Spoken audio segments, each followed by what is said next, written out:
اس کی زبان پہلے سے زیادہ تلخ ہو گئی اور اس کے دل میں نفرت نے جگہ بنا لی۔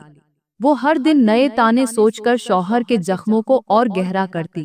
کبھی کہتی، میرے نصیب میں بھی اچھے کپڑے، سونا چاندی، آرام و آسائش لکھی جا سکتی تھی، مگر میں اس گھر میں قید ہو کر رہ گئی ہوں۔ کبھی کہتی، دوسری عورتوں کو دیکھو، ان کے شوہر کیسے محلوں میں رکھ رہے ہیں، میں بھی ایسی زندگی کی مستحق تھی، مگر تم جیسے نکمے انسان کی وجہ سے میرا مقدر ہی برباد ہو گیا۔ شوہر ان تلخ باتوں کو سن کر بھی خاموش رہتا، کیونکہ وہ جانتا تھا کہ صبر کا بدلہ اللہ دیتا ہے، مگر وہ یہ نہیں جانتا تھا کہ یہ عورت ایک دن ایسی حد پار کر جائے گی جس کے بعد اس کی زندگی ہمیشہ کے لیے بدل جائے گی۔ بیوی کے دل میں شوہر کے لیے نفرت بڑھتی گئی، اور پھر ایک دن ایسا آیا کہ اس نے شوہر کو چھوڑنے کا فیصلہ کر لیا۔ وہ غریب گھر کو پیچھے چھوڑ کر چلی گئی، شوہر کو بے یار و مددگار چھوڑ دیا۔ وہ شخص جو ہر وقت اس کی خوشیوں کے لیے دعا کرتا تھا، آج اکیلا رہ گیا تھا۔ وہ شخص جو ہمیشہ اپنے رب سے صبر کی دعائیں مانگتا تھا، آج آزمایا جا چکا تھا۔ کچھ عرصہ وہ تنہا اپنے گھر میں رہا، خاموشی سے وقت گزارتا، مگر اب اس کا دل بھی اس گھر میں نہ لگا۔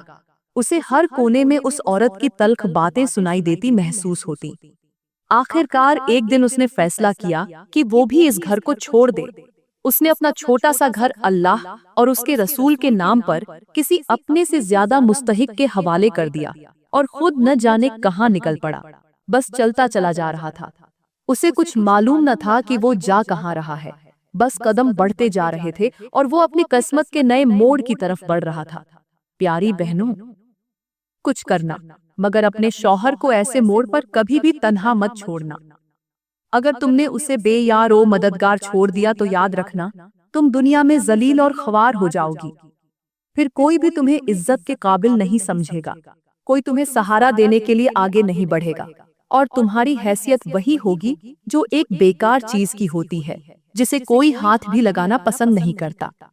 عورت کا سب سے بڑا سرمایہ اس کا شوہر ہوتا ہے، اگر وہی نہ رہے تو پھر دنیا میں کہیں بھی عزت نہیں ملتی، کہیں بھی سکون نہیں ملتا۔ خیر، یہ غریب شخص چلتا رہا، راستوں پر بے مقصد قدم بڑھاتا، دل میں اللہ کا شکر ادا کرتا، ہر سانس میں اپنے رب کا ذکر کرتا۔ بھوک نے اس کا برا حال کر دیا تھا، جسم کمزور ہو چکا تھا، مگر اس کی زبان پر اب بھی اللہ کے شکر کے الفاظ تھے۔ چلتے چلتے اچانک راستے میں ایک پھلوں کا باغ نظر آیا۔ اس کی آنکھوں میں ایک چمک آئی، مگر پھر اس نے خود کو روکا۔ دل میں سوچا کہ کسی کا حق لینا مناسب نہیں، مگر بھوک کی شدت اس کے ضبط سے زیادہ تھی۔ اس نے ارد گرد نظر دوڑائی، کوئی نظر نہیں آیا تو مجبور ہو کر باغ کے اندر داخل ہو گیا۔ درخت کے قریب پہنچا، ہاتھ بڑھایا، ایک پھل توڑ کر کھانے لگا، مگر ابھی چند ہی لقمے کھائے تھے کہ اچانک دور سے ایک شخص دوڑتا ہوا آیا۔ وہ باغ کا مالک تھا اور غصے میں کہہ رہا تھا، اے شخص، میری اجازت کے بنا تو نے میرا پھل کیوں توڑا؟ غریب آدمی نے شرمندگی سے اپنا سر جھکا لیا اور آہستہ سے بولا، مالک، میں کیا کرتا، میں بہت بھوکا تھا، غربت نے میری کمر توڑ دی ہے اور میری بیوی مجھے بے یار و مددگار چھوڑ کر جا چکی ہے، میرا کوئی سہارا نہیں رہا۔ اگر میرے پاس پیسہ ہوتا، اگر میرے پاس اپنی ماں کی دعائیں ہوتی، اگر میرے پاس کچھ بھی ہوتا تو شاید میری بیوی مجھے یوں چھوڑ کر نہ جاتی، مگر میرے پاس کچھ نہیں تھا، صرف غربت تھی، اور میری بیوی کو غربت قبول نہیں تھی۔ آج میرا حال یہ ہے کہ میرے پاس کھانے کو بھی کچھ نہیں۔ بھوک نے میری سوچنے سمجھنے کی طاقت ختم کر دی تھی، اسی لیے میں نے غلطی کر دی اور تیری اجازت کے بنا تیرے باغ سے پھل توڑ لیا۔ یہ الفاظ سنتے ہی باغ کے مالک کی آنکھوں میں آنسو آ گئے۔ وہ خاموشی سے اس شخص کو دیکھتا رہا، پھر اس نے آگے بڑھ کر اس غریب کے آنسو پونچھے اور مسکراتے ہوئے کہا، بھائی، تجھے مبارک ہو، اللہ تعالیٰ نے تیرے پریشانیوں کے دن ختم کر دیے ہیں۔ غریب آدمی حیرت سے اسے دیکھنے لگا اور بولا، یہ کیسے ممکن ہے؟ باغ کے مالک نے کہا، میرے باپ نے مجھے یہ باغ ایک امانت کے طور پر دیا تھا اور جاتے وقت نصیحت کی تھی کہ میری زندگی میں جب بھی کوئی ایسا شخص تجھ سے ٹکرائے جو دکھی ہو، غریب ہو، اور سب سے بڑھ کر وہ انسان ہو جسے برے وقت میں اس کی بیوی بھی چھوڑ کر جا چکی ہو، تو جان لینا کہ یہ وہی شخص ہے جس کے لیے اللہ نے یہ باغ لکھ دیا ہے۔ یہ باغ میرے لیے نہیں بلکہ ایسے ہی کسی انسان کے لیے ایک خیرات ہے جو میرے باپ کی بخشش کا ذریعہ بنے، اور میں نے آج تک دنیا میں تجھ سے زیادہ دکھی انسان نہیں دیکھا جس کی بیوی بھی مشکل وقت میں ساتھ چھوڑ گئی۔ یہ سن کر غریب آدمی کی آنکھیں پھٹی کی پھٹی رہ گئی۔ اس کا دل زور زور سے دھڑکنے لگا، آنکھوں سے آنسو بہنے لگے اور اس کی زبان سے ایک ہی جملہ نکلا، کیا یہ باغ آج سے میرا ہو گیا؟ باغ کے مالک نے مسکرا کر کہا، ہاں، یہ باغ اب تیرا ہے، یہ اللہ کی طرف سے تیرے لیے انعام ہے۔ اب تو یہاں اپنا رزق کما، یہاں سکون سے رہ، اور میری ایک گزارش ہے کہ جب بھی دعا مانگے تو میرے باپ کی مغفرت کے لیے ضرور دعا کر۔ یہ الفاظ سنتے ہی غریب شخص وہیں سجدے میں گر گیا اور روتے ہوئے کہنے لگا، اے اللہ، تو نے میری شکر گزاری کا بدلہ دنیا میں ہی دے دیا، مگر میں پھر بھی تیرا لاکھ لاکھ شکر ادا کرتا ہوں۔ وہی شخص جو چند لمحات پہلے تک بھوک سے نڈھال تھا، جس کے پاس رہنے کے لیے چھت تک نہ تھی، جسے دنیا نے ٹھکرا دیا تھا، آج وہی ایک لمحے میں اتنا امیر ہو چکا تھا کہ اس کے پاس اللہ کی عطا کی ہوئی جنت جیسی باغ تھا۔ وہ باغ بھی اس کا ہو گیا، نوکر بھی مل گئے، وقت گزرتا گیا اور ایک دن ایسا آیا کہ وہی غریب شخص علاقے کا سب سے بڑا امیر بن چکا تھا۔ اب اس کے ایک حکم پر لاکھوں لوگ لبیک کہتے تھے، اس کے سامنے لوگ ادب سے جھک جاتے تھے۔ اس کی دولت کا شمار ممکن نہ رہا تھا، سب کچھ تھا مگر دل میں ایک خلا تھا، ایک کمی تھی جو ہر خوشی میں ادھورے پن کا احساس دلاتی تھی۔ وہ اپنی بیوی کو یاد کرتا تھا جس نے اسے غربت میں چھوڑ دیا تھا۔ وہ سوچتا کہ اگر وہ اس کے ساتھ رہتی، صبر کرتی، تو آج اس کے قدموں میں ساری دنیا ہوتی۔ تو وہ خود ہی اپنی قسمت خراب کر بیٹھی۔ ایک دن اس نے اپنے غلام کو بلایا اور کہا، جاؤ میرے لیے رشتہ ڈھونڈو، مگر شرط یہ ہے کہ وہ عورت کسی امیر گھرانے کی نہ ہو۔ میں کسی ایسی عورت سے شادی کرنا چاہتا ہوں جو غربت میں پلی بڑی ہو، جس کے نصیب میں فاقے لکھے گئے ہوں، جس کے گھر میں ننگ و افلاس کا راج ہو۔ غلام نے مالک کا حکم سنا اور فوراً نکل پڑا۔ بستی کا چپا چپا چھان مارا، کئی گھروں کے حالات دیکھے، مگر ایک ایسا گھر ملا جو غربت کی آخری حد کو چھو رہا تھا، جہاں 2 وقت کی روٹی بھی میسر نہ تھی۔ وہیں ایک عورت کے ساتھ امیر شخص کا رشتہ طے ہو گیا اور دن مقرر کر دیا گیا کہ فلاں تاریخ کو بارات آئے گی۔ وقت گزرتا گیا، دن آ پہنچا، اور وہ شخص جو کبھی فاقوں پر زندگی گزارتا تھا، آج دھوم دھام سے اپنی بارات لے کر آیا۔ اس کی شادی ہو گئی، اس کی زندگی میں خوشیاں آ گئیں، اور اللہ نے اسے 5 خوبصورت بچوں سے نواز دیا۔ وقت کا پہیہ تیزی سے گھومتا رہا، وہ اپنی زندگی میں بے حد خوش تھا۔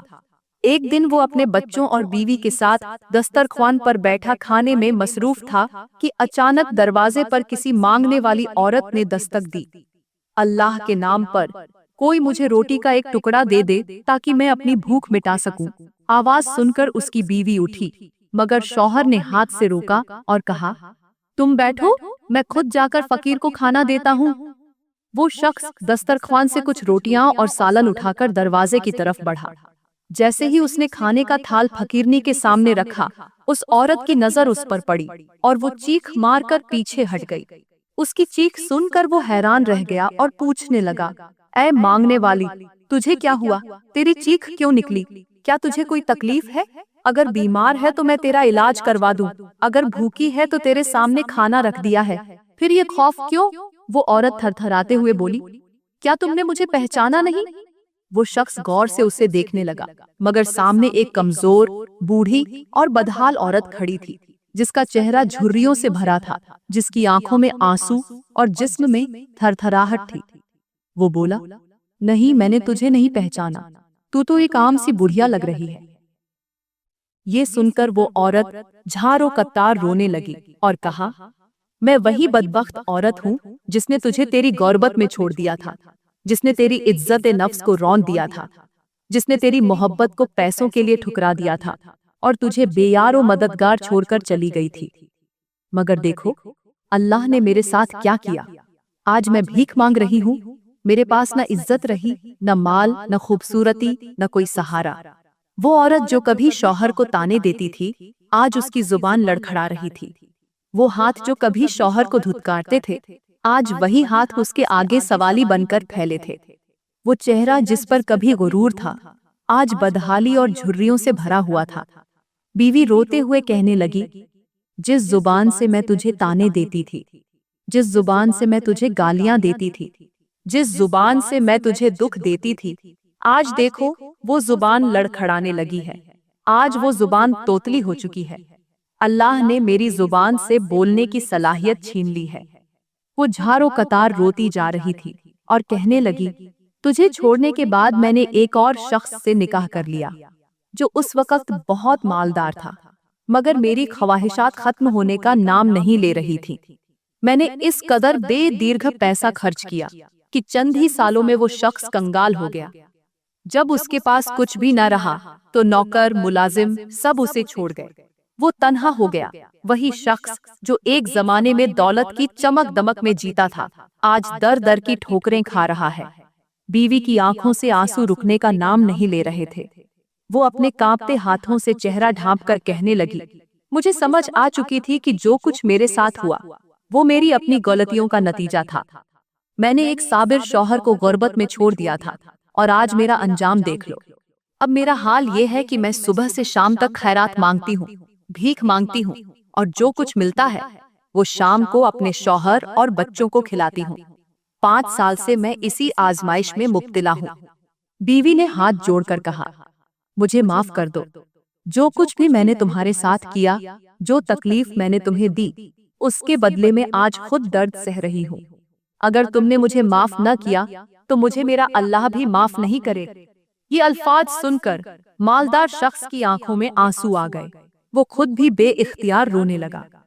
ایک لمحے کے لیے اس کی نظریں نیچی ہو گئیں، پھر اس نے آسمان کی طرف دیکھ کر گہری سانس لی اور بولا، اے عورت، جب جب تو مجھے دکھ دیتی تھی میں اللہ کا شکر ادا کرتا تھا۔ میں نے غربت میں بھی صبر کا دامن مضبوطی سے پکڑا۔ آج تو خود سوچ کہ جو اللہ کی ناشکری کرے اس پر کیسی نحوست آتی ہے، اور جو صبر کرے اللہ اسے کہاں پہنچا دیتا ہے۔ دیکھ لے، تیری ناشکری نے تجھے کہاں لا کھڑا کیا اور میرے صبر نے مجھے کہاں پہنچا دیا۔ اللہ نے مجھے وہ کچھ عطا کیا جو میرے وہم و گمان میں بھی نہیں تھا۔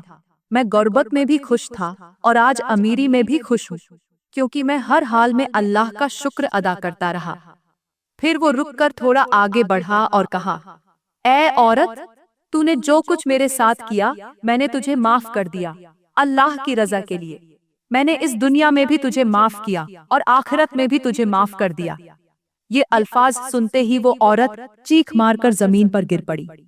اس کے لب کپ کپا رہے تھے، ہاتھ لرز رہے تھے، سانس اکھڑ رہی تھی، اور چند ہی لمحوں میں اس کی روح قبض کر لی گئی۔